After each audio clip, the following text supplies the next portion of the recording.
Hello and welcome to the third edition of Rolly Books and NDTV present India Debates.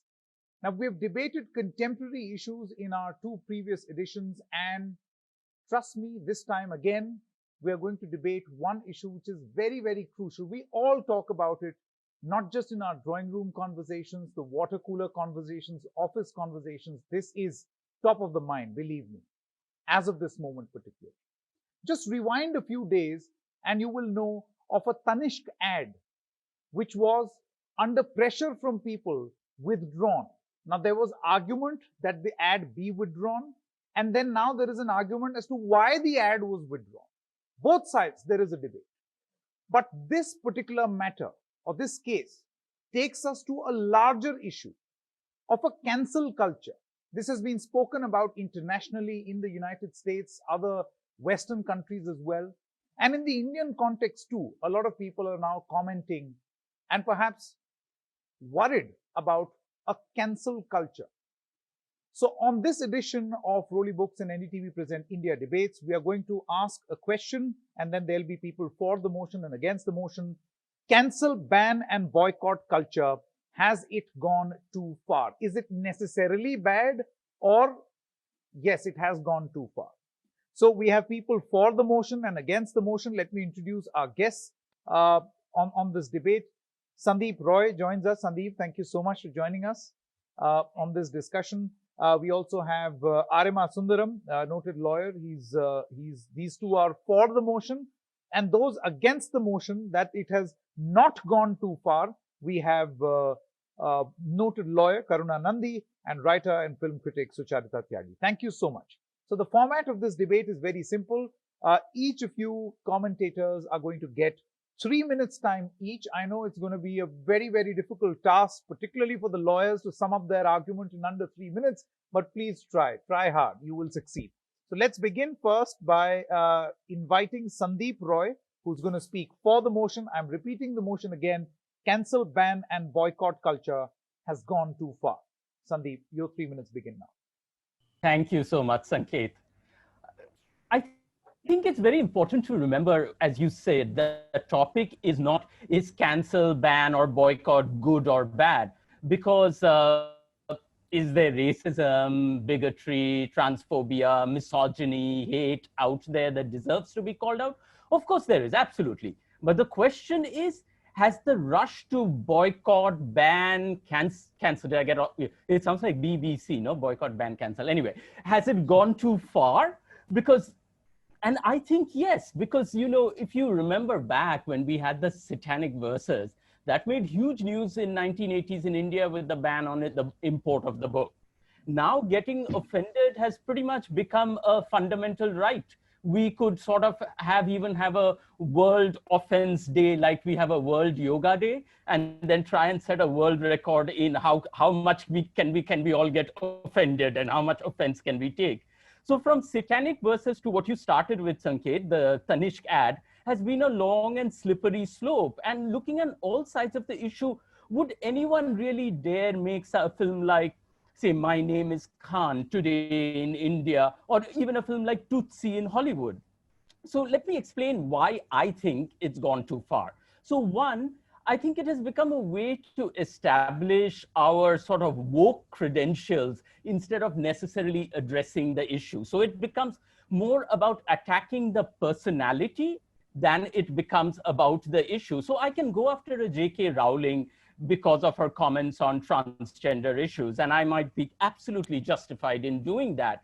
But on the other hand, you will have somebody like a Donald Trump who will tweet out something offensive about some group, you know, several times a day, couple of times before breakfast and 3 times before dinner, and he will not be getting canceled. In fact, if you try to cancel him, he gets even more powerful, because as a powerful person, he now gets to plead that he's the victim, and that actually enhances his power. And let's be frank, number 2 is when I'm calling someone out on their prejudices, am I pushing for change or am I just virtue signaling? I mean, right now during the lockdown, I had friends who posted pictures of something they'd cooked. And someone said immediately, oh my God, how can you post pictures of food when people are starving and suffering so much? Without thinking that the person posting those pictures might also be, needing those posts in order to feel good and less anxious. So finally, I think I want to leave you with something this African-American activist named Loretta Ross said.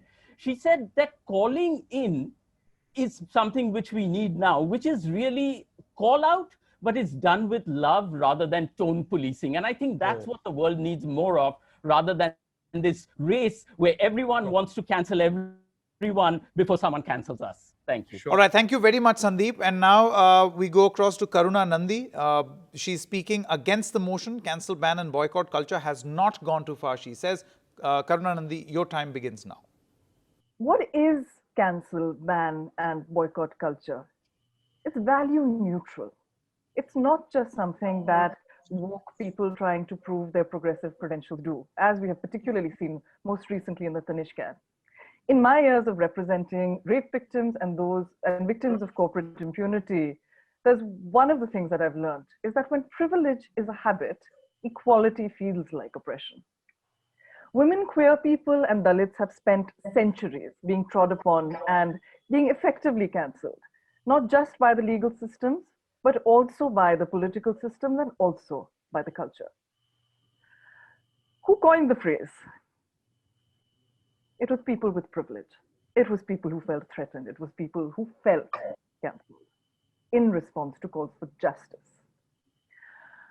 After the Me Too movements, after the Black Lives Matter movements, the creation of insulted privilege is cancelled. But the history of boycotts, for instance, has a long and proud resonance in India, particularly. Of course, the word cancel culture comes from the United States.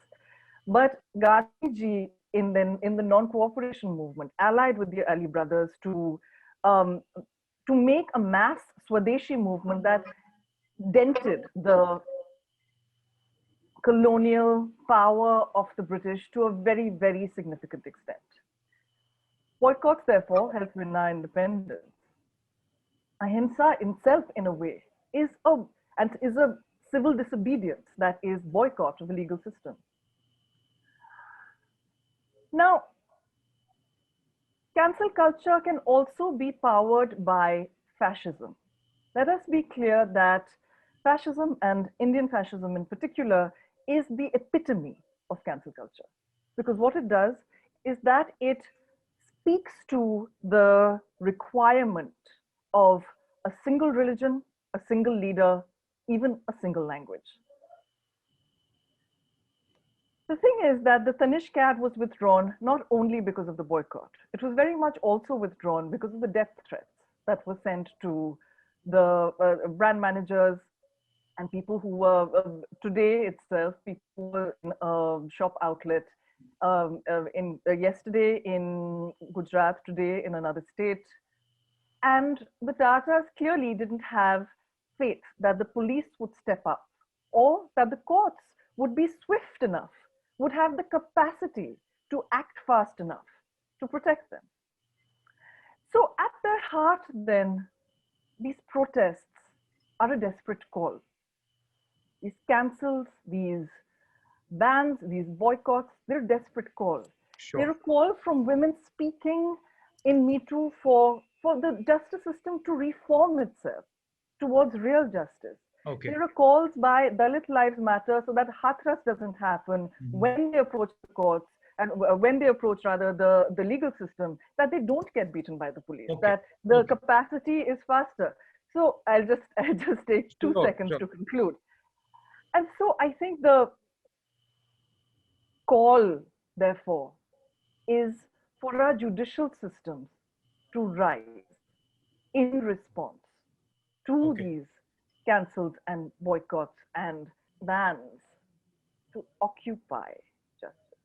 Okay, sure. Thank you very much, Karuna Nandi, for your opening comments. I now invite Arima Sundaram, Senior Advocate of the Supreme Court, who's now going to speak for the motion. Mr. Sundaram, your 3 minutes begin now. You're speaking for the motion. I'm repeating again, he feels cancel, ban and boycott culture has gone too far. Mr. Sundaram.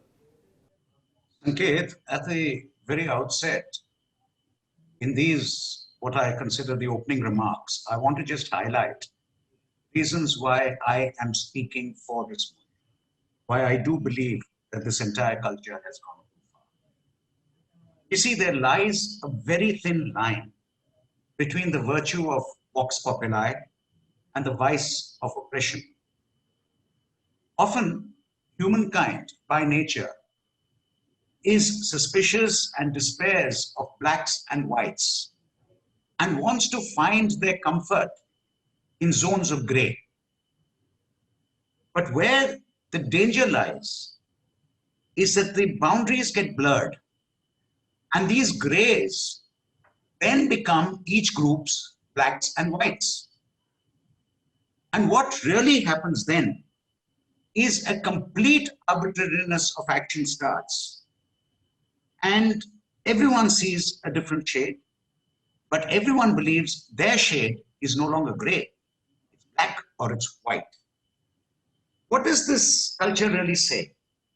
It says if a majoritarian view, and more often than not, a very vocal minoritarian view, has a view, then their view has to be followed over all else.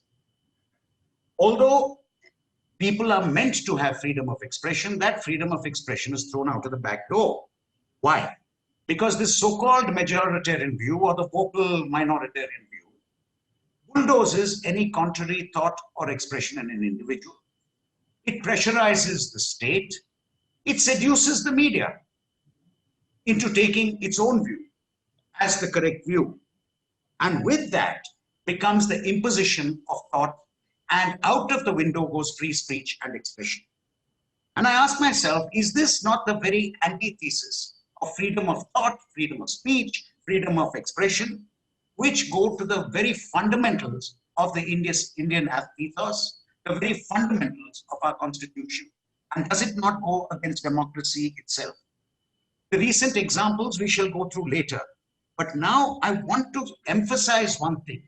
The imposition of an assumed majority against an individual belief is a death knell of free thought, free spirit, free conscience.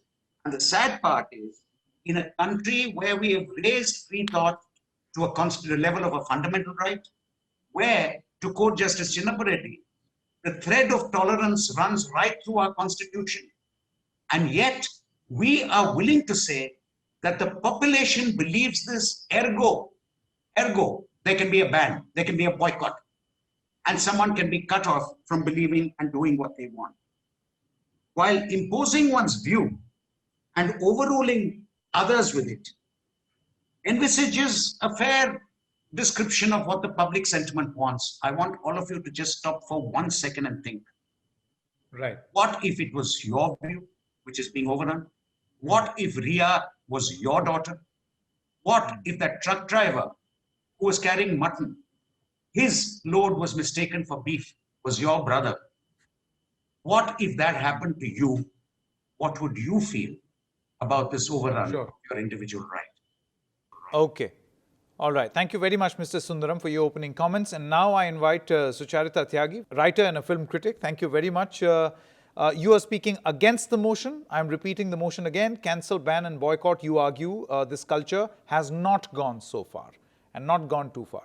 Ms. Tyagi, your time begins now. Thank you, Sanket. I'm a film critic and a general opinion provider to anybody who will listen. It really says something about how much absolutely pointless anger and extra time some doyens of our intellectual superior overlords of troll armies on the internet must have, that a silly meme which started as a joke, popularized by Kanye West and other Americans, has mutated and turned into a beast, which has riled some people up so much that it's the subject of national debates. As an observer of popular culture and as someone who has shaped her entire career around talking about popular culture, the term cancel culture is fascinating to me. What are the things that actually get cancelled? Literally, TV series after a bad season, classes when your teacher falls sick or is just done with her dumb students, dinner on days my mother has had it with her ungrateful family. When things actually get cancelled, they cease to exist. Yani, sorry fans of Priyanka Chopra, no more Quantico. your education is incomplete, your teacher is not coming, and aaj raat ko bhooke so jao. Isliye when us jokers on the internet first started cancelling things, it was a joke. Why can't I sleep at night? My brain is cancelled. I've just found out I'm a full-grown adult with lactose intolerant. Lassi is cancelled. When you're cancelling something on the internet, that's really what it is. That's how it started. It's hyperbole. It doesn't have any real life impact or impact beyond a few retweets. Now, when this started to be used for people, some other people decided to take note. क्योंकि jokes को jokes तो हम रहने नहीं देते हैं आजकल, हम सब बहुत serious लोग हैं. But can you cancel people? Short of actively murdering someone, and this is not an endorsement, there is no way to actually cancel a person. When you're canceling someone on the internet, it's your self-important declaration of changing your allegiance. I grew up on Harry Potter, right? And I'm not just a fan. I was one of those fans who took a train to Jaipur, having fallen for the rumor that J.K. Rowling is going to show up. Like, I am obsessed. But to me, like thousands of people, J.K. Rowling, and after her transphobic comments and essays, and later analysis of her actual writing, is cancelled. Does that affect her? There's articles upon articles on the internet saying that she might or might not be richer than the Queen of England. All she has to do to uncancel herself is delete her Twitter account, or keep it, but not tweet about trans rights and trans movements and trans people, or even keep tweeting. No amount of cancellation is actually affecting her. It's only her fans saying their truth, attempting to hold her accountable. Latest Netflix series, Bad Boy Billionaires. Everyone's watching it. Vijay Mallya was on the first episode. Vijay Mallya was long cancelled by so many people when he stopped paying his employees. He was still in India, a free man. It didn't stop him from inviting Enrique Iglesias to perform at his birthday party. Yeah. Most men accused in Me Too, and I'm just going to wrap this up, Sanket. Most men accused in Me Too in India, in the film industry, they're working with big budgets, they're back with movie stars. Toxic films about toxic masculinities are cancelled by film critics constantly, only to make 300 crores at the box office. Only when a solo voice is too weak and too easily suppressible. Only those who think that they might be cancelled are actually worried that it's a real threat. It's not a blanket term, just how not all offenses are the same. Right. So Charita's very passionate defense of her motion. Let's see if we can. Let's start a response. Anyone wants to agree with what she is saying or disagree? Mr. Sundaram, would you like to go first? Yes, what I would like to ask and probably wonder about is, what are the examples that Sucharita has been giving? We are talking about a culture which demands a ban, demands a boycotting, which succeeds in doing so. Nobody says that I cannot criticize something or the other. Nobody says that I cannot say that, look, their view is wrong. Nobody says that at all. In fact, that is the very antithesis of having a freedom of speech. I am going into a case where there is such pressurizing to violence at times, if not violence, pressurizing media houses, pressurizing the state machineries to act in a certain manner, when the law itself will take care of these things. So if I understand you correctly, Sucharita, you feel if someone's done something to be trolled about, if someone's done something which is wrong, then let them pay for it. I agree with you. They must pay for it. They must pay for it. But let's not use a majoritarian force to force them to do it, and let them have their constitutional right to defend themselves. Sure. Okay. Karuna Nandi as well as Mrs. Sandeep Roy want to come in. Ms. Nandi, I'm going to come back to you in just one moment. Sandeep Roy, there was this, before you speak, I just wanted to ask this question on the influence of social media. See, social media has enabled a lot of people, and this is the argument that is being played, was the subject of one of our debates also at India Debates, that social media is destroying democracy, or whether it is preserving democracy. Do you feel that the one thing that social media has done is empowered people so much that they can very actively and in a united way participate in a cancel culture, an engineered cancel culture?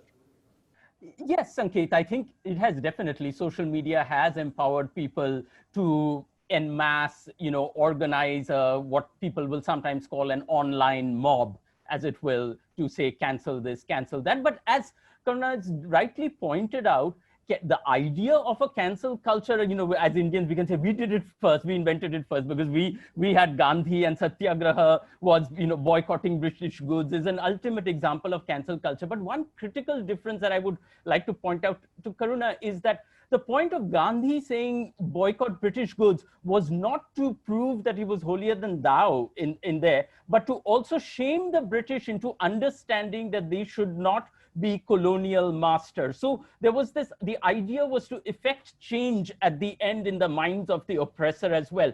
I fear cancel culture right now has done away with this element of forgiveness, because canceling right now is not about forgiving anymore, which is a very human aspect, what makes us human. And as for what Sucharita said, I was nodding along, Sanket, because I forgot for a moment that Sucharita was on the opposite side of the debate. Because when she was talking about, I thought she was like, oh, she's on my side. Because when she was saying about J.K. Rowling, I'm like, exactly the point, when you make the point that, people trying to troll J.K. Rowling about transgender or something are not really going to make an effect, any real dent in her net worth, or people reading Harry Potter books, in a way goes to prove that cancel culture is going to work, because it's actually ineffective in reaching the people that you want to reach, the people who are truly powerful. You end up canceling people like me and Sucharita, because we made some, misstep, said something wrong on NDTV, and oh my God, people have pulled out this clip and they've gone viral with it.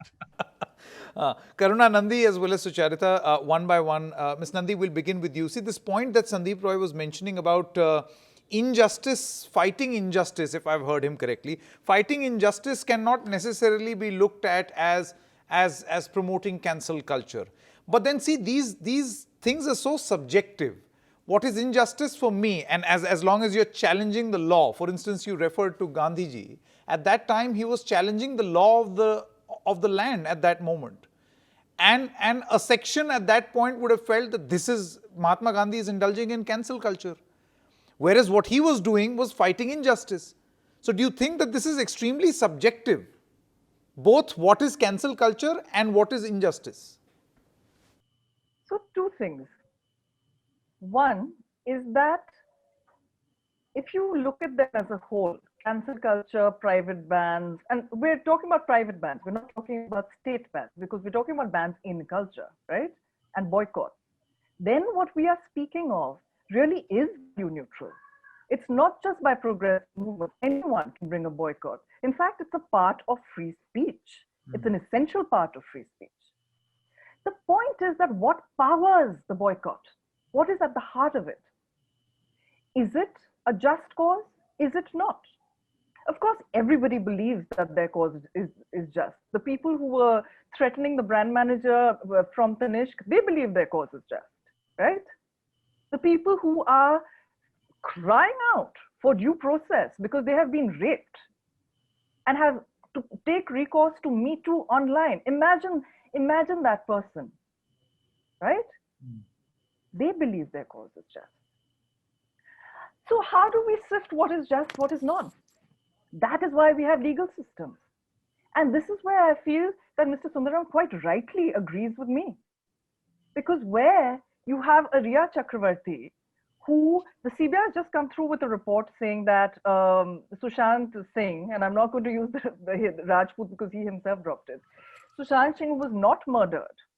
The kind of vilification that this young woman went through is an example, I think, of precisely what I'm speaking about. I'm speaking about due process.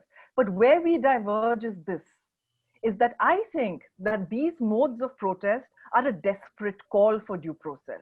Mr. Sundaram has much greater faith in it, possibly because of the clients that he represents. I do not as much, because when I am representing a young woman who has been raped, right? And she is, before she wins at the trial court level, we win at the trial court level, and the case has been pending, the man is out on bail, and the challenge of the bail application, the man was convicted, right? Post-conviction bail pending in the High Court now for 2 years. And so The process is the punishment. At the moment, we have about 20 judges per million, and that number is lower than some countries in sub-Saharan Africa. We have 10% of our judges are women. At the lower court level, that's 27%. If you look at the number of OBCs we have as judges, that's about 12%. That number goes lower when we speak of Dalits. So the kind of, trans people I'm not aware of one trans judge, actually. And so when we think of diversity in our judiciary, when we just think of sheer numbers, when we think of our police per million is lower than Ghana the last time I looked. So justice is thin on the ground. And that is why we have these boycotts, we have these cancel cultures, we have these bans. It is a desperate call for justice. For justice. I think this is a very interesting, and we tend to do this here at India Debates, where a lot of people who are either for or against end up, paths cross. And that's the beauty and nature of conversation, and not just debate, is to look for those meeting grounds. So I'm glad to know that Arima Sundaram's view, to some extent, is the same as Karuna Nandi's. Sucharita wanted to come in. Yes, Sucharita.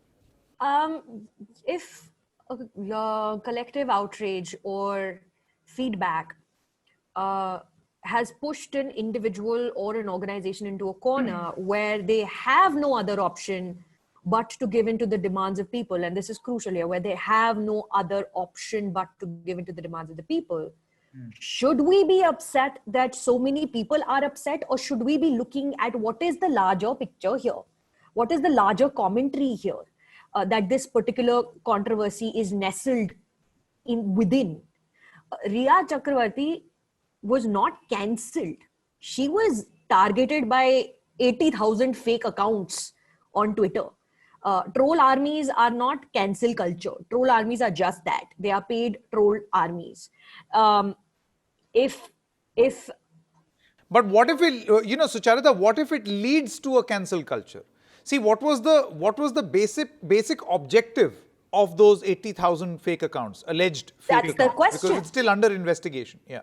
Correct. Sure, alleged fake accounts. But that's the question. What is this larger commentary here that we need to be looking at, that this controversy is nestled in? Who are these people who are paying for these alleged fake accounts? And why? Why is the might of some person who's paying for this targeted at an actress? Why are we trying to cancel an actress whose only fault is that she was close to somebody who is no more, and his death has been surrounded in controversy?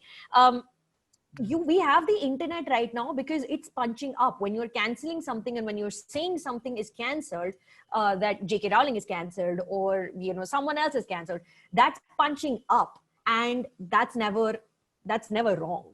To call for to bring attention to something that you think is wrong, and other people need to come together to also draw attention to, and I'm all for it. We really have to differentiate. Not everything is cancel culture. There's organized trolling, there's cancelling on the internet, there is actual real threats to life. Not everything is cancel culture. I think this is an interesting point. Yes, Mr. Sundaram, I'm going to come back to you, but Sandeep, let's begin with you. What are you actually, when you say that the boycott and cancel culture has gone too far, then are you opposing individual cancelling, or you're opposing a government indulging in cancel culture, or you feel that there is institutionalized cancel culture? What exactly? Because, Sucharita feels that you can't club everything and see it under the broad spectrum of this being cancel culture. Sandeep Roy. Sucharita has a very good point that not everything is cancel culture. But at the same time, I would say, when I would agree with Karuna's point that for many people, asking for someone to be cancelled is a desperate call for help because they feel other due processes have help. But I think once that genie is out of the Pandora's box, and the reason I am saying it has gone too far is actually to go back to what Sucharita is saying, is that I can now no longer sit and say that those 80,000 troll accounts that are going after a Riya Chakrabarti are not an example of cancel culture, whereas the ones that, you know, the cases that Karuna is talking about are an example of genuine cancel culture, because then I become the biased judge in that sense. So once it's out there, a Donald Trump can say I'm being cancelled as much as a rape victim or a victim of Me Too harassment can say they're being cancelled. And once that happens, once this culture is co-opted by those 80,000 troll accounts, as it were, is a sign for me that it has gone too far. Let me quickly go across to Mr. Sundaram because he had raised his hand first. Mr. Sundaram, you wanted to come in? Yes, what I really want to point out is somewhere along the way, we are getting our wires crossed. And I'll tell you why I'm saying so. You know, protest, demanding a ban, boycotting, demanding a cancellation is not something new at all. As a lawyer, I can tell you that way back in 1980, the Madras High Court banned a film because of public protest against it. And the police also said, look, there's going to be a law and order problem if we allow this film to go through. The Supreme Court said, we are surprised yet pained by the stand of the state government. If the state government doesn't look after law and order and ensure that free speech is allowed, who else will? Now, nobody is denying the right to protest, the right to demand a ban, the right to demand a boycott. But what we are objecting to and what this is going to raise, the way to demand the ban of Tanishq, let's say in the Tanishq case, or the way to propel something to be done in Riya's case, this was not done through the mechanism of law. Correct. The point is that when you say, I am willing to subvert the law, a person may have a right. I don't want him to have his day in court to establish his right, nor will I go to the court to see that he is wrong in what he's doing. But Correct. I will use my superior force to extrajudicially, extra constitutionally stop him. And here I must tell you one thing. I have to lay down a caveat here. I'm very, very, very biased in one way. I believe that in India, we are governed by the Constitution. And we are completely governed by our Constitution. I am not governed. Karuna was very worried that we cannot have a case of preventing any kind of boycott, any kind of protest, because an oppressive state might always get away. That is not the point. If that was so, the Constitution protects. My point is, we are not talking about legal or judicial protests here. Our discussion is, can a majoritarian view, can a vocal minority, can a violent lot say, because we are saying so, ban, boycott, cancel? And do you thereby subvert the rule of law? And if that is the effect, that is why I am speaking for this motion today. Yeah, so he's saying you have your right to protest, Karunanandi. There is a right to protest. People can demand justice for the injustice that is being done. I also get your point, which you've repeatedly been making, that the legal process has to provide this, solutions for making sure that there is no injustice. But then to have a situation where you are, whether institutionally or politically, exerting force which is extrajudicial to get your way, that is where the cancel culture has gone too far. Where do you stand on this? Is cancel culture a bunch of men threatening someone who happens to be Muslim, whether, from a particular company, who had nothing to do with a particular ad that spoke of a constitutional value? No, it's not. That's a death threat. Let's be very clear. What's the difference? In the Perumal Murugal judgment, Justice Sanjay Kishan Kaul, who's now in the Supreme Court, was very clear on the principle that it is the responsibility of the state to make sure that the speaker has a right to speak. Who is the speaker in this case? Tanishq, right? That if there are lumpen elements, rowdies, patriarchs, fundamentalists, religious fundamentalists of any religion, threatening people, taking the right to offense, then that is something that is the responsibility of the state. Let us be very, very clear about that. The state failed in its responsibility when it came to Perumal Murugan. It also failed in its responsibility when it came to Tanishq. And what happened? Tanishq's constitutional right to free speech. And in advertising, actually, companies have a right to free speech as well, was trampled on. So therefore, where are we?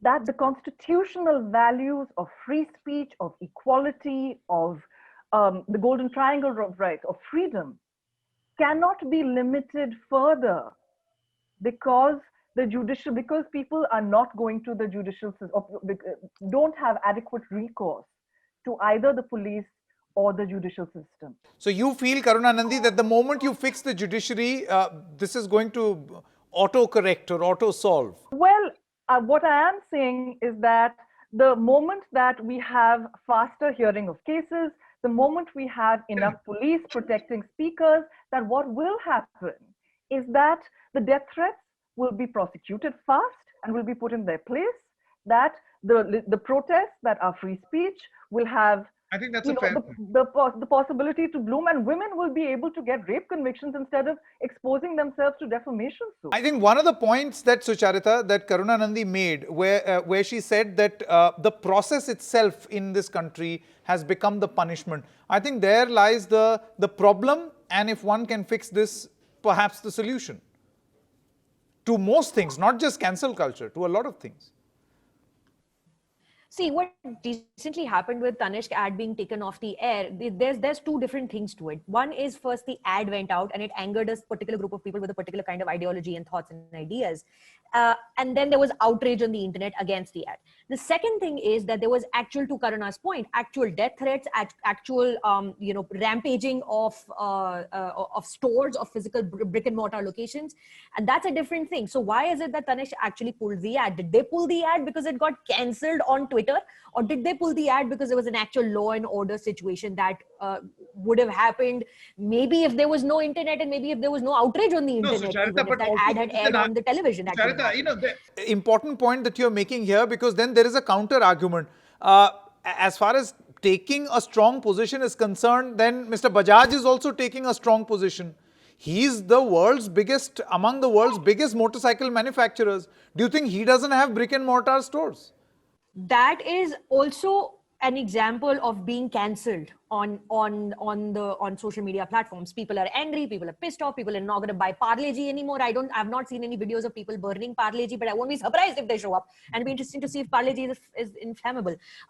But that's the choice. Now, to a point that I made earlier, when you get pushed into a corner, when you don't have a choice but to bow down to the pressure that is on you, that is when you're actually getting cancelled, to use that term here. Tanishq made the choice to take the ad off the air because of various things. It's not as simple as saying that the ad got cancelled. There's so many different things, there's so many different layers to, like I said, you think about why this is happening. What is the larger picture here? What is the larger commentary here? Who are these groups of people that are attempting to boycott a cancellation movement, not boycott, sorry, attempting to co-opt a cancellation movement, and then trying to get their way. To another point, to what Karuna also said, women's safety.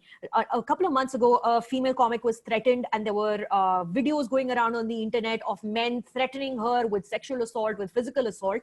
And because the community of internet users and community members came together and started tweeting it and started cancelling these people who were issuing these really, like, not even thinly veiled, like actual threats to her safety and her life, that those persons were then traced, caught, arrested, and those videos taken down. So you cannot put one thing under the same, all the things under the same umbrella. There's many layers. Okay. Arima Sundaram and then Karuna Nandi, and then we'll take closing comments. By the way, Mr. Sundaram, it is on this very show, the last show that we did, where I personally felt a little cancelled.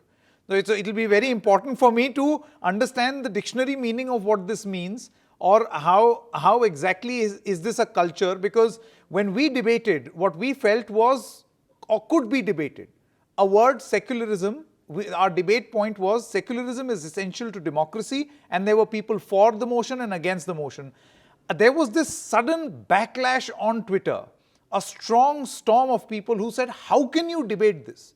And our argument was that this is a word that has been added later, right? To say that this is sacrosanct, perhaps, it's not an assault on democracy if I'm debating. There is a view in the society and we're debating about it. So I at that moment felt cancelled. But was that cancel culture or not? I do not know.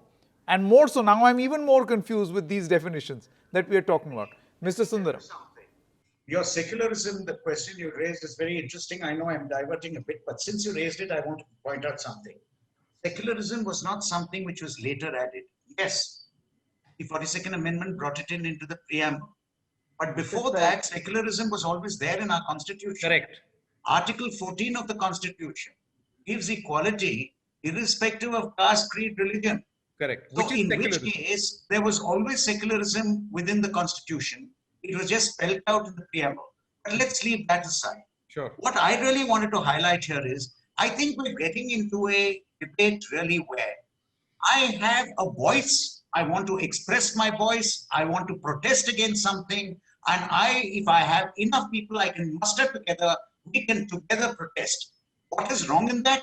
After all, if it wasn't for that, if it wasn't for the Vivekananda, if it wasn't for Mahatma Gandhi, we would not be in a free India at all, because that right to protest must be there. Correct. But the answer to it is, Mahatma Gandhi's right to protest ended with protesting, with saying, yes, this is an unjust law, I will break it, you take me to jail for having broken it. And I will, with that, express my voice to the people. His attitude was not, I have 1 million people behind me, and I am going to go and shoot and kill that man who is imposing that oppressive law. Yeah. So let's not confuse things at all. Let's not bring in people like Mahatma Gandhi into this debate in a matter like this. Because the fact of the matter is very simple. Nobody is objecting to protest, because let us understand one thing. What is freedom of speech? What is tolerance? Freedom is not freedom for the thought I love or cherish. Freedom is for the thought I hate. I don't have to give you freedom of speech. Sanket, I don't have to say, look here, take the freedom of speech, because you're saying exactly what I want you to say. Where is the freedom I'm giving you? The freedom of speech is for the freedom for the thought we hate. Okay. That is, you say something I hate, my reaction to it is go against you constitutionally. I think we'll have to give a right to reply to Karuna Nandi, because there was a reference to the comparison that she made, but also telling all our panelists that we are now coming to the end of this debate, and we'll be giving each one of you panelists 2 minutes time to make your concluding comments. But before that, Karuna Nandi is right to reply. Ms. Nandi, please go right ahead. Mahatma Gandhi did not shoot anyone, but neither did anyone who was looking to cancel or boycott or ban, private ban. So that's a straw man. When you have a voice, then silence is complicity when there is injustice. And there is injustice. Given that we have a problem with due process, given that if you are impugned under a speech law, then the process is very much the punishment. Given that if you are, and I take full responsibility for this. We are all working to improve the judicial system, right? Whenever I can, I participate in workshops at the National Judicial Academy, at the Delhi Judicial Academy. This is all our responsibility. However, until we are able to strengthen the judicial system, are we going to take away voice? Are we going to take away the ability of a molested person to speak? Are we going to take away the ability to protest? But Karuna, is that cancel culture? See, if I listen to Mr. Sundaram, he's saying protesting is not cancelling. I've got you the definition. Yeah. Okay. So the definition, according to, it's not very satisfactory. It's Wikipedia, but No, don't quote Wikipedia. That's a bad source. So let's put Wikipedia. So I completely agree with you. So let's put Wikipedia. I think what we'll do is, since we are running out of time, Karuna Nandi, what we'll do is, we're running out of time. So now let me begin the closing comments. So we can begin with you. Each panelist will get 2 minutes of time for your. I'll come last. I just finished. Okay, you will come last. Fine. So let me begin with Sandeep Roy, and also a word for our viewers. You've heard what our 4 panelists have had to say. It's time for voting. So you can decide who spoke best and vote for your favorite speaker. Did the people who were speaking for the motion, Sandeep Roy and Arima Sundaram, spoke well, or did Karuna Nandi and Sucharita Tyagi spoke well? So they can also individually appeal to you to vote in favor of them in their closing comments. Sandeep Roy, we'll begin with you. Your 2 minutes begin now. Thank you, Sanket. I feel like this is like the last stage of the debate version of Indian Idol, but please vote for me. But I'm going to directly go off what Karuna ended with when she said, are we going to take away this person's right to protest?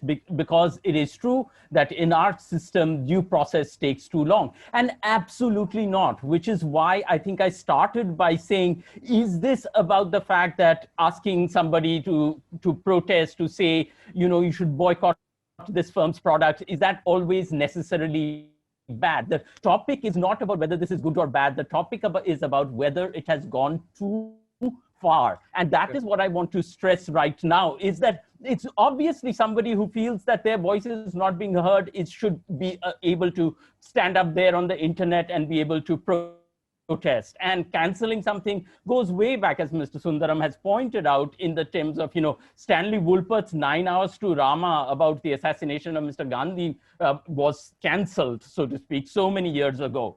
But I think the point to remember, the reason why I think it has all gone too far is because I feel now we've lost the room for allowing people to even make a genuine, well-meaning mistake or blind spots that we are all guilty of. So you had Yashika Dutt, who wrote Coming Out as Dalit on your debate before. And I remember once telling Yashika, but you know, people like me and my friends, we don't really care what caste you are or what caste our friends are. And she said very gently, to not care about caste, Sandeep, is the sure sign of privilege, upper caste privilege.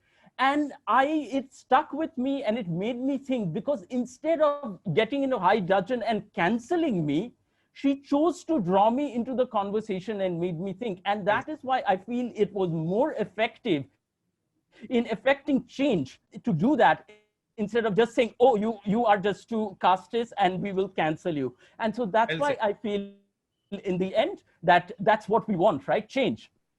So I urge everyone to vote for the motion. Sure. Fantastic. Fantastic. Finished in 2 minutes flat. We'll now go to Mr. Arima Sundaram. Your closing comments. Time begins now. All I can say is that after all of you have heard what's being discussed, I want you to just sit back for a minute. I want you to sit back and think that you had written an article yourself.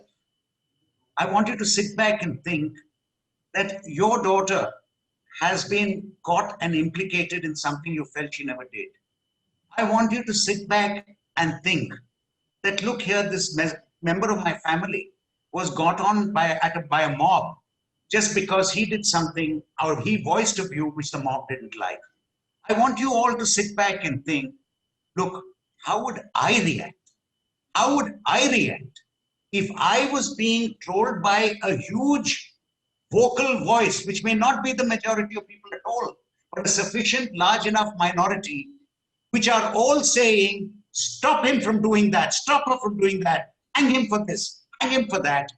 And instead of the court, instead of the state, instead of the media standing up and telling you, look here, telling people, look here, be fair to him, be fair to her, they turn around and say, oh my God, this public pressure is too much. I have to bow to it. And that is why I said it bulldozes the individual, it pressurizes the state and administration, and it seduces the media. The media wants to sound like they're supporting the majority. And who gets hurt at the end of it? Who gets hurt at the end of it? If it was you, how would you feel? And that is why I support this motion very strongly. Sure. Thank you. Sucharita Tyagi, your time begins now. Mr. Sundaram, I get cancelled every week because I watch movies and I make videos about movies. And we are a nation which is very passionate about movies and especially about our male superstars. And if anyone, especially a woman, comes onto the internet, puts her face on video and says in this attitude and in this devil may care style that I call BS and I say that this is wrong and it shouldn't be, I get cancelled every week.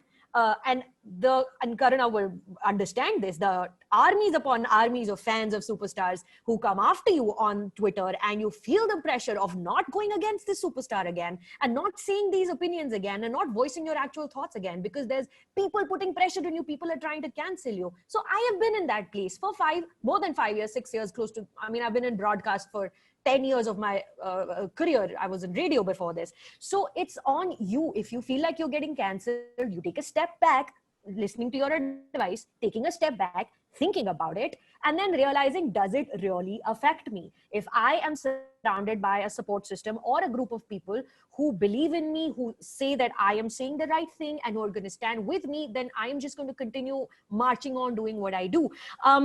People get cancelled, or people get cancelled in very solid quotes for various different reasons.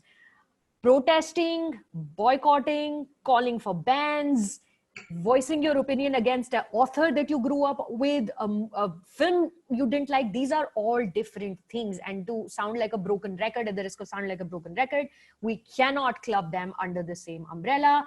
All things have to be looked at in their individual capacity.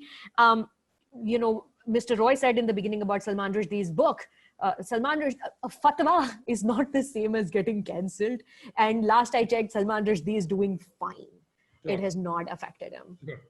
All right. Karuna Nandi has the last word. Karuna Nandi, your time begins now. By the way, a quick reminder to all our viewers, please vote for who your favorite speaker was. Ms. Nandi, your time begins now.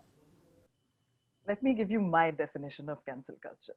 Cancel culture is critiquing or taking away support from a public figure or a company that has done something that you disagree with. So let us look at power here. Who has the power? The person doing the canceling or the person being cancelled? What does cancellation even mean? It can hurt our feelings, but does it actually do anything to us? When Sandeep speaks of the Loretta Ross example, of engaging with people gently, sweetly, that is also a function primarily of privilege. Because if you have been oppressed for centuries, if you're Dalit, for example, and if you're a Dalit woman, are you not going to be angry? Are you not going to be furious? And do you not have a right to be furious? Many of us, and all of us on this panel are Savarna, many of us are being called out for our Savarna attitudes. And I think the thing to do is to take the anger, to listen carefully, and to learn from it. I know that is what I am doing. That's what I am doing. So therefore, what are we left with? We are left with a situation where we've got to, this is a call. Yes, there are many boycotts. Yes, there are many cancellations, but this is a call, a clarion call for our police systems to step up and for our judicial systems to step up so that there are no rape threats anymore, so that the death threats are dealt with swiftly, so that the witch hunting of someone like Riya Chakravarti, and Sanket will bear out that I was possibly the only panelist about 3 months ago speaking up for her, right? That is dealt with by the law, and in the meantime, we do not silence truth to power. All right. Thank you very much to all our panelists, Mr. Sundaram, Mr. Roy, Karuna Nandi, as well as Sucharita Tyagi. Thank you so much for participating in the Rolly Books and NDTV Present India debates. I think this went well, and all the points that you were making were compelling. And I quite like the solution that was offered by Karuna Nandi, where she's saying that this is a clarion call. Fix our already existing systems, and then there would be no need to even define cancel culture, because our democracy would have more than many tools to take care of this problem if it is a problem. Thank you very much, all of you all, for participating in this edition of India Debates.